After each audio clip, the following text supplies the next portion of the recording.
Shalom Aleichem to everybody. Mishenichnas Adar Marbim Simcha, as we count down the days to Purim, Haba Aleinu Latova, the excitement, anticipation is in the air. And I'd like to take a look at two words in the poskim. Simchas Purim, the joy of Purim. Those two words are words that the poskim implement and execute in order to relax certain halachas that ordinarily we are very makbid and meticulous about.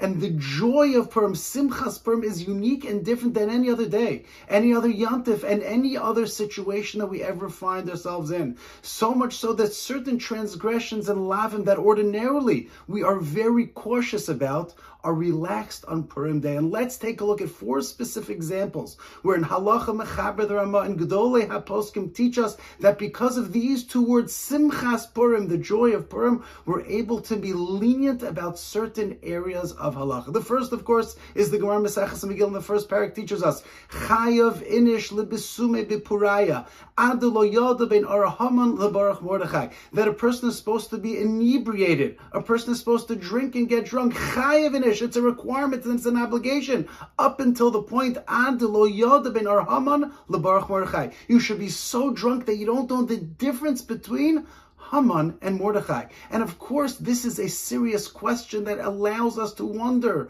how can halacha allow such a thing? How is that possibly paskin halacha in Shulchan Aruch Arachaim Hilchos Megillah Siman Tafresh Tzadiyeh Chayav inish lebesumei b'praya? You're obligated to drink up until the point of intoxication. And indeed, although the Rama tells us that you should drink a little bit more, only until the point that you fall asleep. When you fall asleep, you don't know the difference between Haman and Mordechai. Nonetheless, the poskim indicate that yes, there is a requirement of chiyuv to be inebriated. This chiyuv is different than any other chiyuv we ever have. Although there's a mitzvah of simchas yom tov to be shosei yain throughout the shalosh regalim and on Shabbos, nonetheless, to the point of inebriation is something that we never find. The Be'er Halacha asks the question v'im tomer,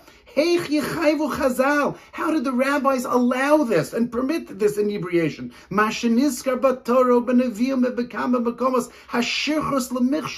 one is inebriated, when one drinks, that could lead to a terrible stumbling block and to transgressions and to averos.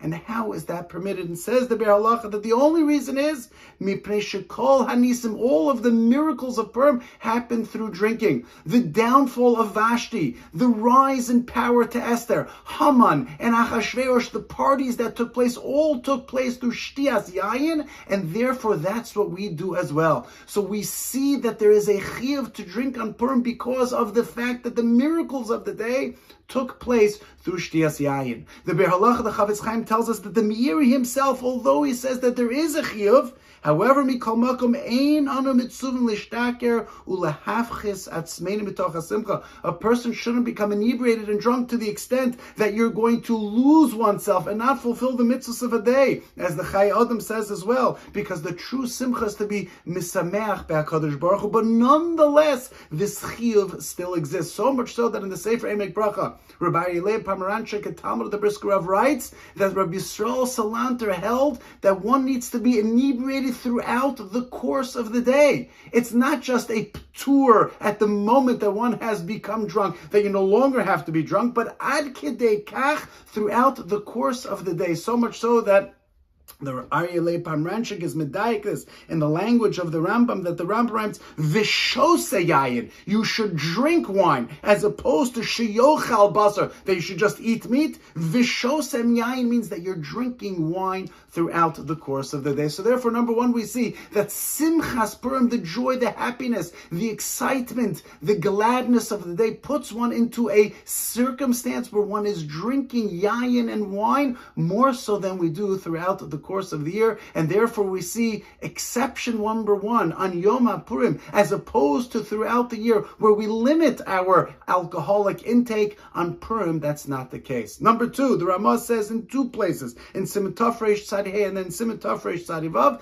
that the ordinary rules of torts, the ordinary halachas of Adam HaMazik, individuals who do damage throughout the course of the year, are held accountable. On Purim, it's not true because of Simchas Purim. Says the Ramah, Siman Tafresh Tzadi Hey, Dim hizik echeres chaver mikoach Simchas Purim. If one damages, injures another individual as a result of Simchas Purim, the joy of the day, Potter Milashalim, you're exempt from paying. While ordinarily one is required to pay out damage that one does to another individual. That's the basic halacha, the basic rule of torts and adam hamazik. When it comes to Purim and Simchas Purim, one is permitted to damage and injure somebody else if that is what occurs, and one will not be held accountable for the ordinary halachas in Choshen Mishpat. That the Rama quotes from the Trumas Hadeshin in his Tshuva Siman Kuf Yud. And then in Siman Tov Reish Tzadivav, the Rama writes, "V'chein b'nei adam hachotfin zeh mizeh derech simcha." If individuals steal from one another on Purim, I take something from you, you take something from somebody else, and people begin to steal and to pilfer one from the other. Ein b'zeh misham lo sigzol. There's no issa, there's no love, there's no violation of the lav, the araisa, the pasuk, and the aseres adibos. Lo sigzol. Well, ordinarily there's a chi of gnev and gezela. On Purim, that's not true.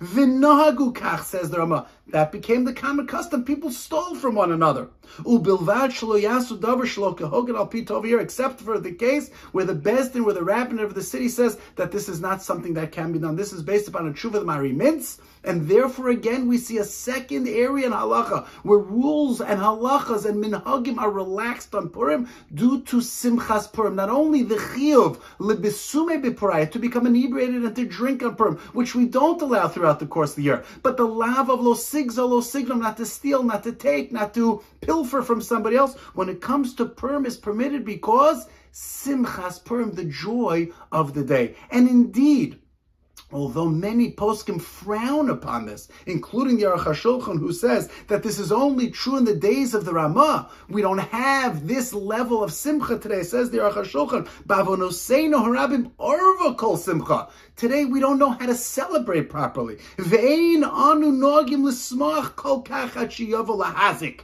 That we don't have this understanding how to properly beat the misamech, and therefore if you do injure somebody else, says the Aruch HaShulchan, chayiv l'shalom, you're required to pay. But fundamentally speaking, according to the Trumas Hadeshin, according to the Marimintz, it's absolutely permitted. But why is there a license to do what you can't do throughout the course of the year? How can you steal? How can you take? How can you be a robber and pilfer from somebody else on Purim as opposed to throughout the course of the year? So in the Chuvas of the Trumas Hadeshin as well as the Marimintz, they raise two possibilities. One is because of Hefker Bezdin Hefker.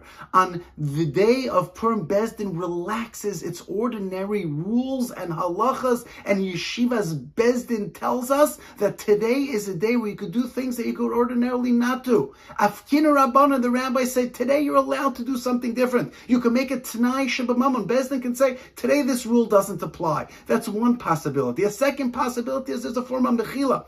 Everybody's mochel one another in Purim. There's a certain level of forgiveness. There's an understanding that this is part of Purim. Or one can say that there's an oines on Purim properly. I'm not in a state where I'm following and doing everything exactly the way I ordinarily do. And therefore the Trumas Hadeshin, the Marimintz, explain to us that that is the reason that we permit this behavior on Purim, Simchas Purim, as opposed to throughout the course of the year. But there's a third rule and a third halach as well, again, that the Ramah tells us in Tov Reish Tzadivav. And says the Ramah, Umashanagu, based upon the custom, Lilvosh Partsufin bePurim. People dress up on Purim.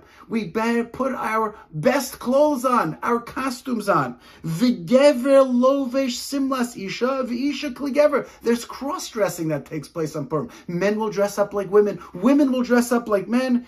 Ein Isser b'davar. There's no violation, there's no transgression, there's no prohibition of lo yilbash and Isser d'oraisa throughout the course of the year. One man is not allowed to dress up like a woman, and a woman can't dress up like a man, but when it comes to Purim, says the Rama, it's mutter. Ein Isser b'davar. Mi'ach Hashem mechavnin ela l'simcha be'alma. Simchas Purim. It's a joyous, it's a happy day, and because of the happiness, the joy of the day, we relax the lav d'oraisa of lo yilbash.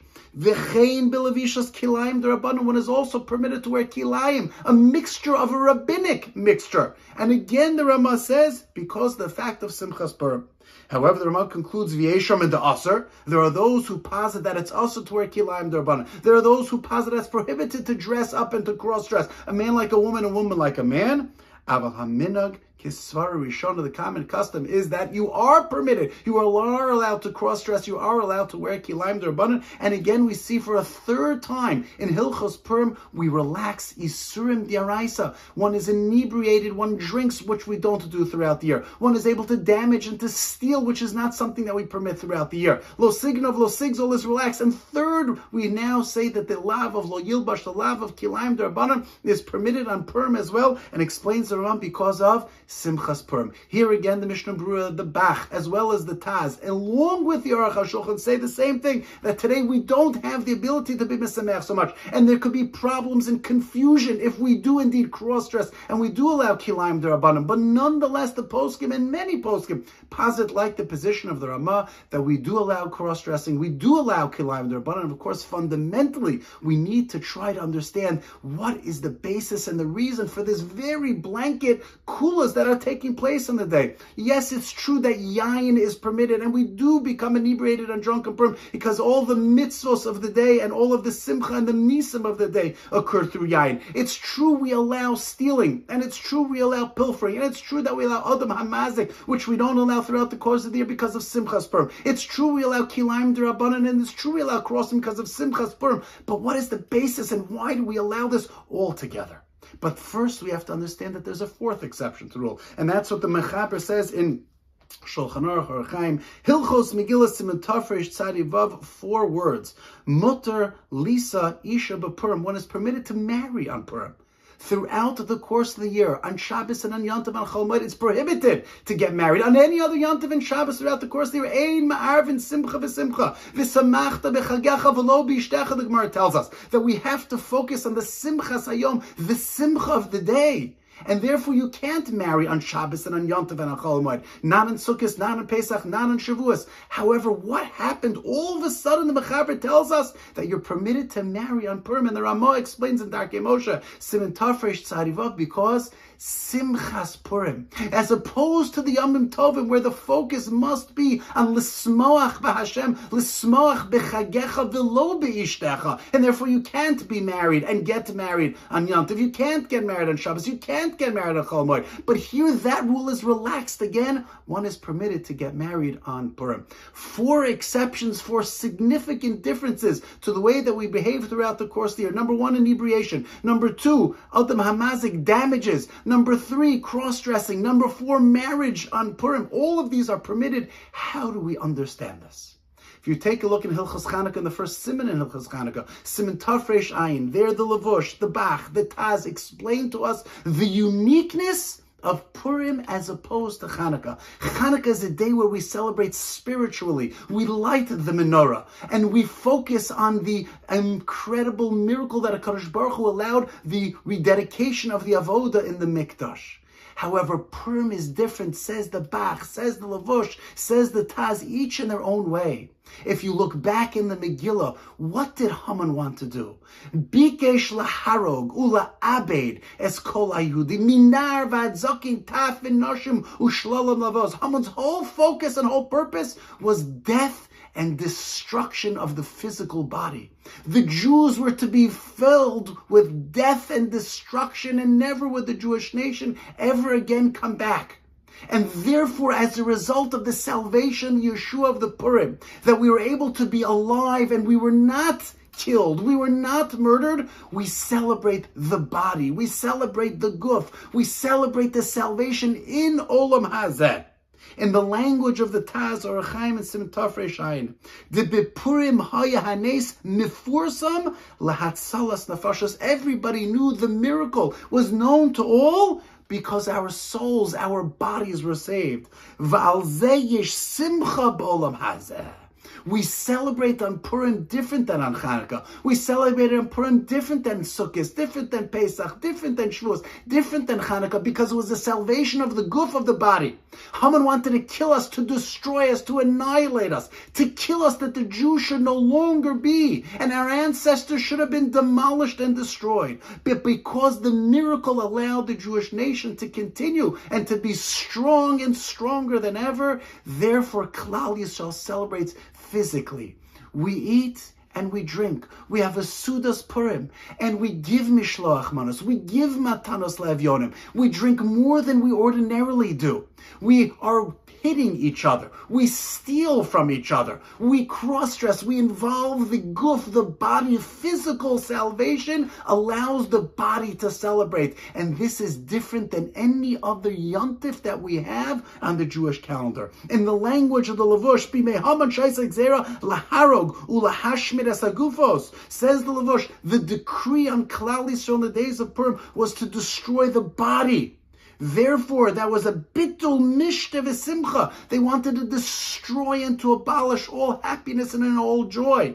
And therefore, our job on Purim is to celebrate with the body, to celebrate with the guf, to eat more than we ordinarily do, to drink more than we ordinarily do, to act in a way that is in this word, in olam hazeh, val zeh yesh simcha b'olam hazeh. And says the Bach that the whole reason that the decree occurred on Purim is because we were nehena misudaso shel oso rasha. We benefited and we enjoyed from the Suda of Achashverosh. And then as a result of that, there was a fast that was decreed by 3 days by Esther and Mordechai. And therefore, what do on Purim? We recall the miracle by eating again, eating properly, physically engaging in all types of physical behavior of Olam Hazeh to celebrate the fact that we're here, that we're alive, and we're able to recount the story of the miracles of Klal Yisrael b'mei Esther u'b'mei Mordechai. And the Sefer Eimah Bracha, Rabbi Aryeh Leib Pomeranchuk, he quotes from his Rebbe, the Brisker Rav, who said that the reason also is based upon a different pasuk. The pasuk tells us in the Megillah, Mishteh v'simcha, and was medayek the Brisker Rav, as opposed to all other Yomim Tovim, that the mitzvah is v'samachta bechagecha v'hoyisa ach sameach. We should be happy and joyous bechagecha, in the yontif proper. And therefore, when you eat meat and you drink wine and you have all of the different delicacies of Yom Tov, those are all to serve as a vehicle to serve HaKadosh Baruch Hu, to get closer to HaKadosh Baruch Hu. The simcha of the Yom Tov, of the mitzvah, the Raisa v'samachta bechagecha, is all a vehicle in order to get closer to HaKadosh Baruch Hu. That's what we do when we eat meat and we drink wine, and we have all of the simchas hachag of the 3 Yomim Tovim. But when it comes to Purim, said the Brisker Rav, the pasuk says, Mishte u'simcha. V'keven dichsiv mishte v'simcha. Since the pasuk tells us you should drink and be happy, nimtza shehamishte atzma he guf hamitzvah b'lishum tachlisam shel simcha. The whole purpose of Purim is just to be happy without it being a vehicle to turn toward focusing on HaKadosh Baruch Hu in the day itself. Val yesod zeh shel mitzvahs mishte tiknu din zeh shechayev lebisume ad lo yada. That's the pasuk is teaching us, says the Brisker Rav. Mishte v'simcha, the mishte l'chud and simcha l'chud. And the focus of the day is to recognize and to appreciate the fact that we were victorious, and no longer was the guf, the body, going to be held captive, and no longer was the body going to be destroyed and demolished. And because of the fact that we were able to be victorious, and Klal Yisrael saw a hatzalah gedol, a great victory, and our bodies are here today as a result of the victory of our ancestors, that HaKadosh Baruch Hu allowed the miracle to take place. Therefore, today, on Purim, there are certain halachas that celebrate that. Number 1, chayav inish lebesume bepuraya adelo yada ben ara hama lemordechai. And although ordinarily we don't become inebriated, and although ordinarily we don't drink wine more than we are supposed to, as the Ber Halacha points out, this is not the way a Jew behaves. In Tanakh, we see clearly that shikrus is a michshol gadol, is a terrible stumbling block and causes terrible errors and mistakes and transgressions and isurim. But when it comes to Purim, we celebrate with yayin, because yayin is a celebration of the body of the guf and the miracles that took place, the downfall of Vashti, the downfall of Haman, the downfall of Achashverosh, and the rise and power of Mordechai and Esther happened through wine, and therefore we become inebriated. Number 2, even though there's damage that takes place throughout the course of the year, and there's a chiyuvim And there are requirements in various areas in Choshen Mishpat and Adam Hamuad Li Olam, Adam Hamazik, torts and all types of damages. However, Mhizik Echeres Chaver Mikoch Simchas Purim, Bnei Adam Achot Fin Zemizayt Derech Simcha, because of Simchas Purim, those rules are also relaxed because we're celebrating the guf, we're celebrating the body. And Simchas Purim is so awesome and is so great that those halachas too are relaxed. Number 3, when it comes to cross-dressing, Adam is lovesh kesimlas isha, and isha is lovesh b'me'ilei ish. And ordinarily there's an Isser D'Oraisa of Lo Yilbash when it comes to Purim. It's mutter because Simchas Purim, Simcha Be'alman, the same thing is true when it comes to Kilayim D'Rabbanan. And although there are poskim who prohibit, nonetheless, says the Ramah, Minog Kisvara Harishona, we paskin like the first Dan Da'amr that it's permitted. And that's why the Mechaber paskins that one is allowed and permitted to get married on Purim. Although we never do that on Shabbos. We don't do that on Yom Tov. We don't do that on Chol Moed, because any form of Simcha that one has on Purim is part of the joy and the jubilation of the day. You could be mesameach through wine. You could be mesameach through taking something from somebody else. You could be mesameach by dressing up in a different way, and you could be mesameach by getting married. And the focus of the day, as the Brisker Rav said, is mishteh v'simcha. And that is the focus, because when our destruction and our downfall and our death that was decreed by Haman was laharog ula abed as guf klal Yisrael, when it comes to Purim, the focus has to be on simcha Be'olam hazeh. And Purim is a different day, a different breed, a different concept, and something that we see throughout the course of the year. The Simchas HaChag of Sukkot and of Pesach and of Shavuot celebrates HaKadosh Baruch Hu. We're Sameach b'Hashem, Lifnei Hashem, and with Hashem. And while of course the Simchas Purim is a celebration of the victory and the miracles that HaKadosh Baruch Hu allowed Klal Yisrael to make it out alive, nonetheless, this simcha is different. We celebrate the physical body, we celebrate the physical guf, and we behave in a way that's different, and the poskim recognize that, and that is the pshat in Simchas Purim. May we be zochet to properly be sameach on Purim, and to properly understand how to be mesameach, and when to be mesameach, and the way in which we do so, of course, should focus on the broader, great miracles of the day. But nonetheless, we still now understand why these certain areas of halacha are relaxed, and why we permit certain behaviors and transgressions that ordinarily are the most severe. Lo yilbash, lo signov, inebriation, lo yilbash. On these days are mutter, be'ezos Hashem Yisbarach, we should be zoche to v'na'afochu, heima v'soneim, we should be zoche to a geula shlema, we should see simcha and klal Yisrael, v'na'afochu, heima v'soneim, Kadosh Baruch Hu should bench you, your mishpachos, klal Yisrael, with an unbelievable simchas Purim, Yeshuos v'nechamos, bayamim mahem, bazman hazeh, freilich and Purim.